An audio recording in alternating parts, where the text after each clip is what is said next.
여러분은 그 예배라는 단어를 들으면 무엇이 떠오르십니까? 이렇게 함께 예배드리는 예배당, 아니면 교회에 익숙한 우리 성가, 음악 또는 설교. 혹시 여러분 예배에 대해서 생각할 때 예배를 받으시는 대상인 하나님에 대해서 생각이 나십니까? 나는 파리의 택시 운전사라는 제목의 책이 있는데요, 홍세화 씨가 쓴 책입니다. 거기 아주 이분이 이런 재미난 표현을 했어요. 한국 사람들은 파리 관광을 할 때 뒤통수로 관광한다, 이런 얘기예요. 무슨 말인가 했더니 가가지고 유명한 작품 앞에 잠깐 서서 보고 바로 뒤돌아서 사진을 찍는 거예요. 그러니까 이제 한참 뒤통수로 관광을 한다 그래요. 파리에 살다 보니까 정말 그렇더라고요. 살짝 보고 그 다음에 사진 찍는 게 더 일인 그런 모습들을 이제 봤어요. 문화 예술을 잘 모르면 이렇게 피상적으로 보게 되죠. 물론 바빠서 막 빨리빨리 움직이기도 해야 되겠지만 좀 깊이 보고 싶다 그러면 이제 또 전문적인 어떤 조회가 있으면 그만큼 시간을 들여서 보게 됩니다. 파리 루브르 박물관을 한 3-4시간에 휙 돌고 나오는 거 보통 다 그렇게 하는데, 미술을 전공한 사람이라든지 예술의 조예가 있다든지 그러면 이거 3-4시간으로 절대 안 되죠. 며칠을 두고 보면서 감동도 받고 느낌도 또 평가도 하면서 시간을 갖게 되지 않습니까? 문화예술만이 아니에요. 이런 들풀 같은 것들도, 나무, 꽃에 대해서 관심이 있는 사람은요, 유심히 보면서 관찰을 합니다. 그리고 그 차이와 변화에 감동을 하고 즐거워하는 거예요. 이제 단풍철이 되니까 오늘도 일부 예배 좀 많이 오시고 또 이제 단풍 보러 가시고 뭐 그러는 분들 계시는 것 같아요. 손님들도 많이 온다 그러고 그러지요. 그런데 단풍이 막 변하는 모습을 보면서 관심이 있고 또 올해 보신 분들은 야, 올해는 이래, 여기는 좀 이렇게 달라졌네, 뭐 이러면서 느낌을 갖는 것과 마찬가지예요. 또 이처럼요, 우리가 하나님에 대해서도요, 알면 알수록 그분에 대한 감탄과 감사, 감격, 이런 것들이 더 넘쳐나게 되는 거예요. 예배가 무엇입니까? 예배는 하나님이 어떤 분인지, 또 그분이 하신 일이 어떤 일인지, 무엇인지 이걸 알아가면서 그분에 대해서 감탄하는 것, 이게 예배라는 거예요. 그리고 하나님에게 이제 몰입하는 것, 이게 예배입니다. 잘 모를 때는 건조하고 재미없게 이렇게 느껴질지 몰라요. 그런데 시간이 지나고 조금씩 알아가면서 하나님을 더 알고 싶은 그런 마음이 이제 간절하게 생기게 되는 거지요. 살아계신 하나님께 인격적으로 반응하는 것이 이거 초대교회 교인들이 가졌던 특징이었어요. 베드로전서 1장 8절 9절 말씀입니다. 우리 함께 읽어보겠습니다.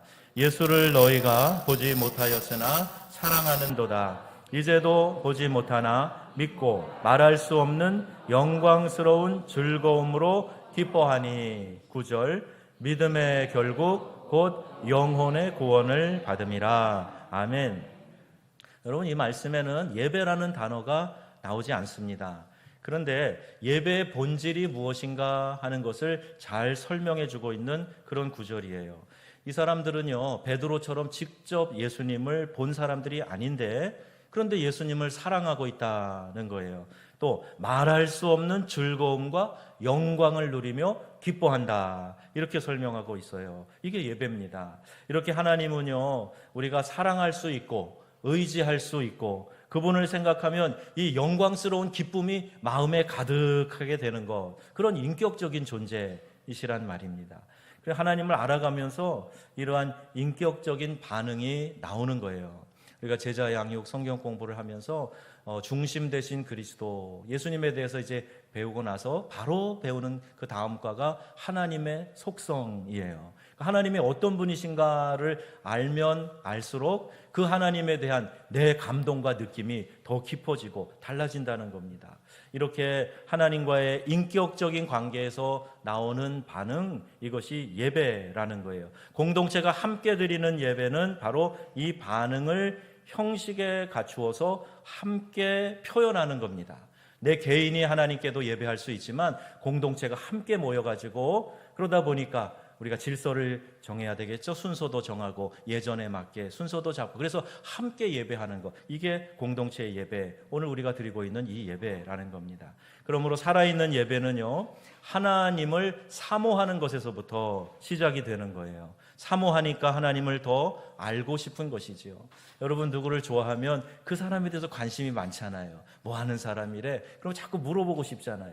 그리고 마음에 정이 생기면은 그 사람의 일거수일투족에 더 관심을 갖고 더 알고 싶어하는 그런 마음이 드는 것 아닙니까? 성경에는 이것을 그분의 얼굴을 구한다, 이렇게 표현하고 있어요. 또 그분의 영광을 구한다, 요한복음에, 또 앞에 부분은 시편에 이렇게 표현하고 있습니다. 하나님을 알고 사랑하고 예배하는 것은 인간이 만든 그 어떤 예술 작품을 감상하는 것과는 비교도 되지 않을 만큼, 그만큼 깊이가 있고 또 하나님을 아는 것에 대한 감격이 있는 것이에요. 예배가 어떻게 가능한가? 정말 우리 안에서 예배를 하고 싶은 마음이 있는가? 또 하나님 편에서는 우리가 예배를 드릴 만한 자격을 갖추고 있는가? 이 베드로전서가 예배의 본질을 설명하고 있는 거라 그랬죠. 하나님을 감격해 하는, 그분을 알아가는 것 가운데서 그분을 통해서 감동을 누리는 것, 이게 예배라면, 그게 본질이라면, 이 요한 1서에는 이 예배가 어떻게 가능한가 하는 것을 설명해 주고 있습니다. 요한 1서 3장 1절 말씀이에요. 우리 다 같이 보겠습니다. 보라, 아버지께서 어떠한 사랑을 우리에게 베푸사 하나님의 자녀라 일컬음을 받게 하셨는가? 우리가 그러하도다. 그러므로 세상이 우리를 알지 못함은 그를 알지 못함이라. 아멘. 이것이 바로 예배가 가능한 이유입니다. 여기 보니까 보라, 이렇게 시작되죠. 이 감탄사예요. 보라, 하나님이 어떠한 사랑을 우리에게 베풀어 주셔서 우리 같은 사람을 하나님의 자녀라고 일컬어 주셨는가? 이거를 좀 생각해 봐라, 그 이야기예요. 과연 그렇죠? 감탄하면서 우리가 읽어야 될 부분입니다. 이렇게 감동하는 자세가 되어야 예배가 가능한 거예요. 예배 드려 주는 게 아니고, 예수님 믿어 주는 게 아니고, 우리 주님께서 우리를 위해서 대신 십자가에서 죽으시고 날 구원해 주신 그 은혜, 그래서 하나님의 자녀 삼아 주신 그 감격, 그것으로 인해서 우리가 하나님 앞에 나아가는 거예요. 보라, 하나님이 어떠한 사랑을 우리에게 베풀어 주셨는가. 자, 이것을 우리가 깨달으면서 나아가는 것, 자, 바로 이것이 예배를 가능케 하는 것입니다. 예배하고 싶은 마음이 별로 안 든다? 예배가 지겹고 재미없다? 여러분, 왜 그렇습니까? 왜 그래요? 그것은 우리를 사랑해 주시는 그분을 생각하지 않기 때문에 그래요. 내가 어떤 존재인지 깨닫고 그런 나를 하나님께서 사랑해 주시고 나를 건져 주시고 하나님의 거룩한 자녀 삼아 주셨다, 그 감격이 있으면 예배가 어떻게 지루할 수가 있어요? 예배가 어떻게 짜증나고 답답하고 건조할 수가 있겠습니까? 그 감격 속에서 보라, 하나님이 나를 얼마나 사랑하셔서 오늘 이 자리에 있게 하시는가, 그걸 깨닫고 하나님께 예배를 드릴 수 있게 된다는 것입니다. 여러분, 우리가 어떤 존재입니까? 이 지구상에 65억이 넘는 많은 인구가 있어요. 우리 대한민국에도요, 5천만 명 인구 가운데 거의 5분의 1 서울 수도에 살고 있고, 우리 전라북도 정읍에 한 12만 있다 그러잖아요. 그 중에서도 우리 동네, 거기에서 명성교회, 그 중에서 나 한 명. 여러분, 어떻게 보면 우주 전체를 놓고 나 한 명을 생각하면요, 점과 같은 거예요.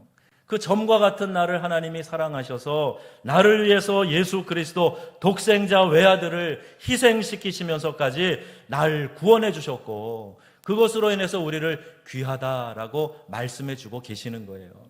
여러분, 우리 자연인으로는 점 하나에 불과할지 몰라도, 그러나 하나님은 그런 나를 위해서 예수 그리스도를 보내주시고 나의 구원자 삼아주셨다. 이게 얼마나 놀라운 일이고 감격스러운 일입니까? 우리가 이 땅을 살다가 이 땅을 떠나가도요, 주변에서 그 가까운 사람들 좀 슬퍼하겠죠. 근데 금방 또 잊혀집니다. 역사는 그대로 흘러가게 되어 있어요. 그런 나 한 명을 하나님은 그렇게 사랑하시고 귀하게 여기시고 있다니 얼마나 우리가 감격스럽게 하나님 앞에 나아갈 수 있겠습니까? 우리 스스로는 예배를 드릴 자격도 없어요. 하나님을 향해 우리가 사랑을 고백하기에는 너무나 초라한 존재들입니다. 그런 우리를 위해서 하나님이 먼저 사랑하시고 우리에게 다가와 주셨기 때문에 그저 우리 하나님 앞에서 아 하나님 하면서 감사하는 거예요. 아 하나님의 은혜로 이 쓸데없는 자 왜 구속하여 주는지 난 알 수 없도다. 내가 믿고 또 의지함은 내 모든 형편 아시는 주님 늘 돌보아 주실 것을 나는 확실히 아네. 예배를 통해서 하나님과 만나서 영적 교감을 이루게 될 때 그때 이루어지는 겁니다. 여러분 안에 이와 같은 은혜가 넘쳐나기를 축복합니다. 이게 예배의 영광이요 기쁨이에요. 그리고 그 다음은 진리입니다. 진리란 말씀을 통해서 계시된 진실을 말하는 거예요. 성경을 통해서 우리에게 알려주신 하나님에 대한 지식들입니다. 예배를 드릴 때 우리가 꼭 알아야 될 이 두 가지가 있어요. 예배는 성경에서 가르치는 이 객관적 진리와 역사적인 사실, 여기에 기초하지만 그것만으로 충분하지 않아요. 성령으로 말미암아 그 내용을 실제로 체험하고 경험하는 영적인 부분도 있어야 된다는 거예요. 그래서 성령이 인도하시는 예배, 그리고 지식으로도 분명하게 하나님을 알아가는, 그래서 알면 알수록 더 깊이 예배에 우리가 몰입해가는 그런 예배를 드리라고 말하고 있는 겁니다. 아프리카의 교회가 참 이상한 일을 행하는 것을 제가 종종 목격한 일이 있는데요. 신학 공부를 제대로 하지 않고 목회를 하는 목회자 중에 아프리카 전통 종교인 이 부두교 같은 게 있어요. 닭을 잡아서 닭의 피를 뿌리면서 제사하는 그런 전통 종교인데, 목회자가 예배를 드리는데 닭의 피를 뿌리면서 입장을 하고 뭐 그런 식의 예배 집례를 하고 하는 일들이 있어요. 하나님에 대해서 잘 모르니까 엉뚱한 것들을 자기가 그냥 느낌대로 생각대로 만들어가지고 이것이 진리인 것처럼 교인들을 이끌어가는, 그건 잘못된 것이죠. 말씀에서 분명히 말하고 있는 그 진리를, 하나님에 대해서 알아가는 알을 키워갈수록 우리는 하나님 앞에 바른 예배를 드릴 수 있게 된다. 여러분, 영으로 진리로 예배하는 성도님들이 다 되시기를 바랍니다. 예배는 또 우리에게 주는 축복이 있어요. 히브리서 4장 16절, 오늘 본문 말씀이죠. 우리 함께 읽겠습니다. 그러므로 우리는 긍휼하심을 받고 때를 따라 돕는 은혜를 얻기 위하여 은혜의 보좌 앞에 담대히 나아갈 것이니라. 아멘. 담대하게 은혜의 보좌 앞에 나아가는 것, 이것을 예배라고 합니다. 하나님께서 우리에게 예수 그리스도를 통해서 가능하게 하신 일이에요. 그런데 오늘날 이 은혜를 베푸신 하나님에 대한 경외감이 많이 사라지고 있어요.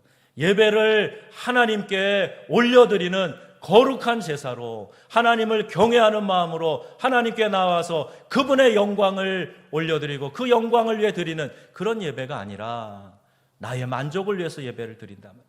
내 기쁨을 위해서 예배를 드린단 말이에요. 어떤 사람들 말처럼 이 교회 믿음 생활하는 걸 취미 생활처럼 그렇게 생각한단 말이에요. 이것이 오늘날 우리의 영적인 큰 질병이고 문제가 되는 거예요. 이렇게 은혜를 베푸신 하나님에 대한 경외감이 사라져서 하나님을 직장 상사만도 못하게 대하는 거예요. 회사에 다니는 사람들이 막 자기끼리 떠들고 웃고 뭐 농담하고 그러다가 엘리베이터에 그 회사의 오너가 탁 타면 갑자기 얼음 되죠. 인사만 겨우 할 뿐이지 하던 말을 딱 중지하고 그러고 긴장하고 있는 거예요. 직장의 상사만 돼도 사람들이 이렇게 신경을 쓰는데 하나님에 대해서는 우리가 함부로 한단 말이에요. 그래서 성경에 하나님은 만홀히 여김을 받지 않으신다 그랬어요. 우리가 그렇게 만만하게 함부로 대하는 분이 하나님이 아니란 이야기예요. 그래 최선을 다해서 경배하는 마음으로 우리의 온 정성을 다해서 예배할 대상이 하나님이신 줄로 믿습니다. 감히 내가 그 영광의 자리에 올라서 가지고 하나님의 영광을 구하기는커녕 내 자신의 만족을 위해서 예배하고 있다? 이건 예배가 아닌 것이에요. 여러분, 우리가 이 시대의 이 문제를 잘 생각해야 됩니다. 우리가 또 이런 기도 종종 하고, 저도 기도했는데 극동방송에서 나라를 위한 기도가 이제 나오는데 들어보니까 이런 기도가 종종 있어요. 위정자들이 하나님을 두려워하는 마음으로 국민을 살피게 해달라. 뭐 이런 내용의 기도입니다. 두려워하며 높이는 것, 이게 경외라고 말씀드렸죠. 기독교를 적폐라고 함부로 말하는 사람들은 어떻게 하나님을 경외하는 마음을 가질 수 있겠습니까? 절대자를 두려워하지 않는 사람들은 민초와 같은 국민들을 잘 돌보는 마음을 가질 수 있겠습니까? 오히려 이용하고 군림할 뿐이지. 여러분, 하나님을 경외하는 마음 갖게 해달라. 하나님을 두려워하며 그분을 높이는 마음을 갖게 해달라. 여러분 자신을 위해서 기도하시고 이 나라의 위정자들을 위해서 또 기관의 장들을 위해서 꼭 여러분들 기도하시기를 주님의 이름으로 부탁합니다. 성경은요, 하나님을 경외하는 것이 지식의 근본이다 그랬어요. 하나님을 두려워하며 높이 올려드리는 것, 이것이 우리의 인간이 아는 모든 지식, 우리의 모든 경험의 총체, 이것보다 중요한 것이다. 그것이 더 기본이 되는 것이다. 이렇게 말씀하고 있는 겁니다. 이 땅의 티끌 같은 인생이 창조주 주인이신 하나님 앞에 절대 설 수조차 없어요. 그분을 아버지라고 부르는 것은 턱도 없는 소리입니다. 그런데 히브리서의 오늘 이 말씀을 보세요. 우리가 은혜의 보좌 앞에 담대히 나아갈 수 있게 그 길을 열어놓으셨어요. 누구를 통해서 열으신 거예요? 우리 주 예수 그리스도를 통해서 열어주신 거예요. 주님이 십자가에 달리시면서 고통의 울부짖음을 하시고 마지막 그 순간에 나의 영혼을 아버지 손에 부탁하나이다 하고 운명하셨을 때 성전의 휘장이 위로부터 아래로 쫙 찢어졌어요. 지성소를 가로막고 있던 그 성전의 휘장이 찢어지면서 우리가 이 지성소로 들어갈 수 있다. 하나님이 계신 곳의 상징인 지성소로 나아갈 수 있다. 누구의 공로로? 예수 그리스도의 공로로 그렇게 나아갈 수 있는 길을 열어주신 거예요. 여러분, 이게 하나님께 나아가는 예배인 줄로 믿습니다. 그래서 예배는요, 특권이에요. 예배는요, 은혜입니다. 하나님이 우리에게 이 은혜의 길을 열어주셨기 때문에 비로소 우리 같은 사람이 예배 드리는 것이 가능해진 거예요. 예배를 어떻게 함부로 예배를 어떻게 소홀히 생각합니까? 어떻게 예배 드려준다고 말할 수 있습니까? 그 영광스러운 하나님이 나를 부르시고 예배 자리에 나를 앉혀주신 것만으로도 감사한데 우주에 저만하만도 못한 나를 하나님이 사랑하셔서 예수 그리스도를 통해서 구원의 길을 열어주시고 예배할 수 있는 특권을 주셨는데 왜 특권을 안 누려요? 왜 예배 자리에 나오지 않습니까? 우리는 얼마든지 우리 하나님의 그 은혜에 감격해서 감사해서 예배 자리에 나와서 다윗처럼 기뻐 뛰면서 하나님이 찬양 받으시옵소서, 하나님이 영광 받아 주시옵소서, 날 구원해 주신 하나님 감사합니다. 그리고 감격의 춤을 출 수가 있어야지요. 여러분, 우리에게 이와 같은 감격이 있기를 주의 이름으로 축원합니다. 예배는 예술작품 감상하는 것과 달라요. 비교도 되지 않습니다. 살아계신 하나님과 교감하는 거예요. 하나님 앞에 나아가 예배하면 하나님은 지금 상황에 필요한 은혜를 주신다 그랬어요. 그게 바로 앞에 있는 때를 따라 돕는 은혜예요. 예배도 특권인데 그 특권에 하나님께서 얹어주시는 축복이 있네요. 때를 따라 돕는 은혜, 이것을 새 번역으로 보니까요, 제때 주시는 도움이라고 번역하고 있어요. 하나님 납기 기한은 맞춰주셔야죠. 하나님 요때까지는 해결해 주셔야 됩니다. 하나님 안 해주시면 재미없습니다. 이 기도한 것 꼭 응답해 주셔야 됩니다. 이런 기도가 필요하지 않다는 얘기예요. 왜? 하나님을 사랑해서 하나님께 나아가 예배하는 사람들, 그 예배의 감격 속에서 하나님을 경외하는 사람들, 그 사람들을 위해서 하나님이 주시는 축복이 때를 따라 돕는 은혜를 베풀어 주신다는 거예요. 아멘 안 하시는 거죠? 예, 제때 주시는 도움이라고 말씀하고 있습니다. 여러분에게 이 긍휼의 은혜가 충만하게 임하시기를 축복합니다. 어떻게 할 때? 예배 잘 드릴 때, 예배 구경뿐이 아니라 정말 내 중심으로 영과 진리로 하나님을 예배하면서 예배의 특권을 누리게 될 때 하나님은 우리의 인생을 책임져 주신다는 거예요. 때를 따라 돕는 은혜를 베풀어 주신다, 이렇게 말씀하고 있습니다. 그래서 여러분, 하나님은요, 지금 이 상황에서 여러분을 너무도 잘 아세요. 여러분 한 분 한 분을 너무 잘 알고 계세요. 그래서 여러분이 아쉬워하고 또 여러분이 추구하고 있는 거, 여러분이 또 어려움과 고통 속에 있는 거 하나님이 너무도 잘 아세요. 그냥 하나님 앞에 그냥 다 내려놓고 예배자로 나가서 하나님 아시지요? 하나님 긍휼을 베풀어 주시옵소서. 하나님 도와주세요. 하나님 함께 해주세요. 의로운 오른손으로 저를 붙들어 주세요. 하나님이 도우시는 은혜가 때를 따라 여러분의 삶에 나타나게 될 줄로 믿습니다. 어떤 모임에 갈 때 중요한 일을 결정하기 전에 시험을 치르는 순간 앞에서도 짧게 기도하세요. 하나님의 도우심을 구하세요.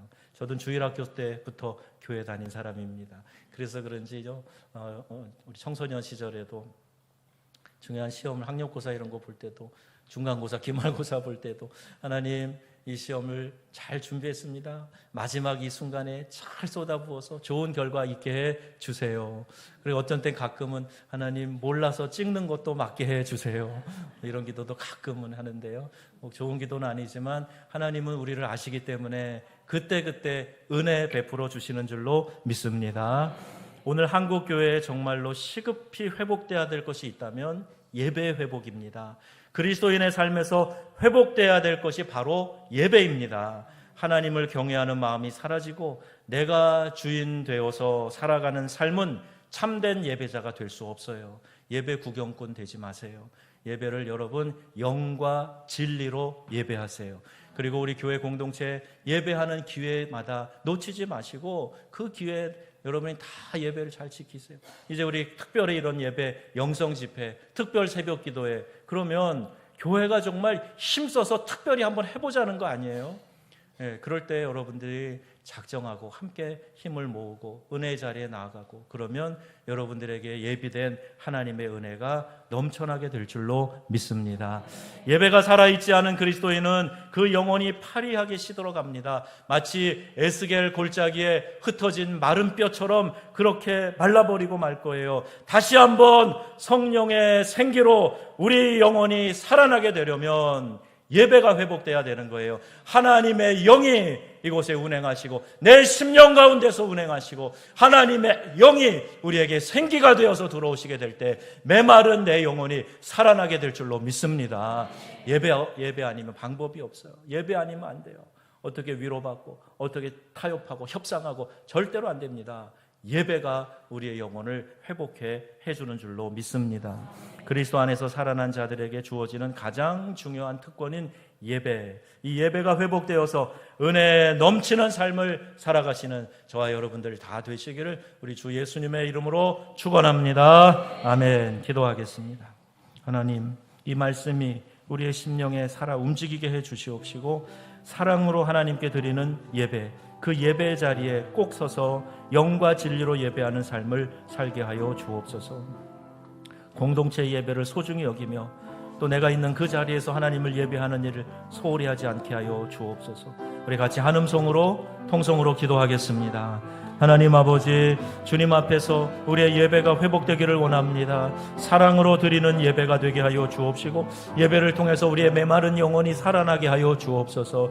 빈들의 마른 풀처럼 바짝 시들어버린 우리의 영혼, 은혜의 성령의 담비를 내리셔서 하나님 성령의 생기를 우리에게 불어넣어 주셔서 마른 뼈가 살아나게 하시고 들판의 마른 풀들이 다시 한번 회복되어 살아나게 하여 주시고 아버지 하나님, 주의 영이 우리의 영을 감싸 주셔서 아버지 우리의 심령이 다시 한번 살아나는 역사가 있게 하여 주옵소서. 예배가 무너져서, 예배의 제단이 무너져서 교회에서나 가정에서나 내 개인의 삶에서나 예배의 제단이 없어서 하나님 바짝 메마른 심령 되지 않게 하여 주옵시고 우리의 심령 가운데 하나님의 영이 주의 긍휼과 자비가 넘쳐나게 하여 주시옵소서. 오늘도 하나님 예배